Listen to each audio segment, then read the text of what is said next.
Zéro accident mortel en 2050. L'objectif wallon était de limiter à 200 le nombre de morts sur les routes en 2020. Manifestement, on n'y arrivera pas. Du coup, la ministre Debut a décidé d'augmenter la pression.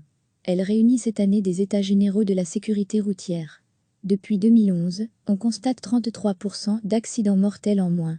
Ils ont pourtant encore fait 273 victimes en 2018.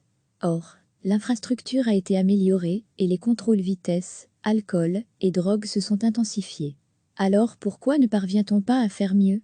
Selon Yvan Castille, directeur du département statistique, analyse et recherche à l'Agence wallonne pour la sécurité routière, c'est une question quasi sociologique. On accepte facilement en Belgique de rouler trop vite, de conduire sous influence, NDLR, d'alcool, de médicaments ou de drogue. C'est socialement accepté et c'est un élément majeur sur lequel travailler. Les contrôles alcool et drogue, les radars, les campagnes de sensibilisation vont donc continuer. Mais cela ne suffira pas. La ministre veut de nouvelles mesures, plus fortes. Pour Valérie Debut, l'espoir de ne plus avoir d'accidents mortels en 2050 est tout à fait possible.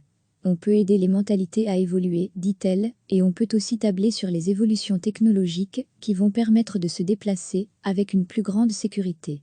En attendant 2050, l'accent va être mis sur la circulation en agglomération, sur les problèmes spécifiques des motos, des poids lourds, de la conduite sous influence. On évaluera aussi la qualité des infrastructures et les sanctions appliquées aux comportements dangereux.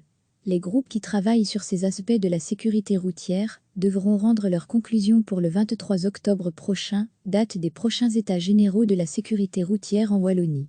Recevez chaque matin l'essentiel de l'actualité. L'objectif wallon était de limiter à 200 le nombre de morts sur les routes en 2020. Manifestement, on n'y arrivera pas. Du coup, la ministre Debut a décidé d'augmenter la pression. Elle réunit cette année des états généraux de la sécurité routière. Depuis 2011, on constate 33% d'accidents mortels en moins. Ils ont pourtant encore fait 273 victimes en 2018. Or, l'infrastructure a été améliorée et les contrôles vitesse, alcool et drogue se sont intensifiés. Alors pourquoi ne parvient-on pas à faire mieux? Selon Yvan Castille, directeur du département statistique, analyse et recherche à l'Agence wallonne pour la sécurité routière, c'est une question quasi sociologique. On accepte facilement en Belgique de rouler trop vite, de conduire sous influence, NDLR, d'alcool, de médicaments ou de drogue. C'est socialement accepté et c'est un élément majeur sur lequel travailler.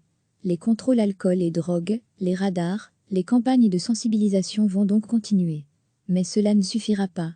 La ministre veut de nouvelles mesures, plus fortes. Pour Valérie Debut, l'espoir de ne plus avoir d'accidents mortels en 2050 est tout à fait possible.